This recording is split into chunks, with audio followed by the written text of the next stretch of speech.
ಯುವಕನಿಂದ ನಿರಂತರವಾಗಿ ಪ್ರೀತಿಸುವಂತೆ ನೀಡಲಾಗ್ತಾ ಇದ್ದಂತಹ ಕಿರುಕುಳಕ್ಕೆ ಮನನೊಂದು ಅಪ್ರಾಪ್ತ ಯುವತಿಯೊಬ್ಬಳು ನೇಣು ಬಿಗಿದುಕೊಂಡು ಆತ್ಮಹತ್ಯೆ ಮಾಡಿಕೊಂಡಿರುವ ಘಟನೆ ನಡೆದಿದೆ. ಮೃತ ಯುವತಿಯನ್ನ 17 ವರ್ಷದ ದಿವ್ಯಾ ಎಂದು ಗುರುತಿಸಲಾಗಿದೆ. ಮೈಸೂರು ನಂಜನಗೂಡು ಪಟ್ಟಣದ ನೀಲಕಂಠನಗರ ನಿವಾಸಿಯಾಗಿದ್ದು ಪ್ರಥಮ ವರ್ಷದ PUC ವಿದ್ಯಾರ್ಥಿನಿ ಆಗಿದ್ಲು.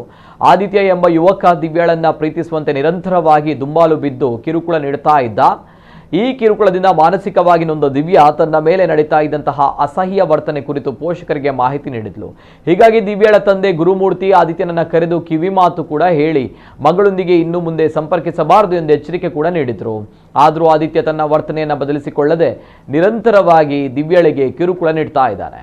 ಈ ನಿರಂತರ ಮಾನಸಿಕ ಕಿರುಕುಳದಿಂದ ತೀವ್ರವಾಗಿ ಮನನೊಂದ ದಿವ್ಯಾ ಮನೆಯಲ್ಲಿ ಯಾರೂ ಇಲ್ಲದ ವೇಳೆ ನೇಣು ಬಿಗಿದುಕೊಂಡು ಆತ್ಮಹತ್ಯೆಗೆ ಶರಣಾಗಿದ್ದಾಳೆ.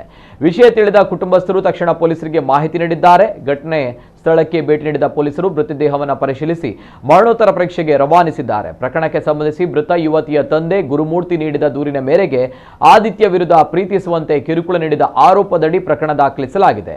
ನಂಜನಗೂಡು ಪಟ್ಟಣ ಪೊಲೀಸ್ ಠಾಣೆಯಲ್ಲಿ ಪ್ರಕರಣ ದಾಖಲಾಗಿದ್ದು ಪೊಲೀಸರು ಮುಂದಿನ ತನಿಖೆಯನ್ನು ಕೈಗೊಂಡಿದ್ದಾರೆ.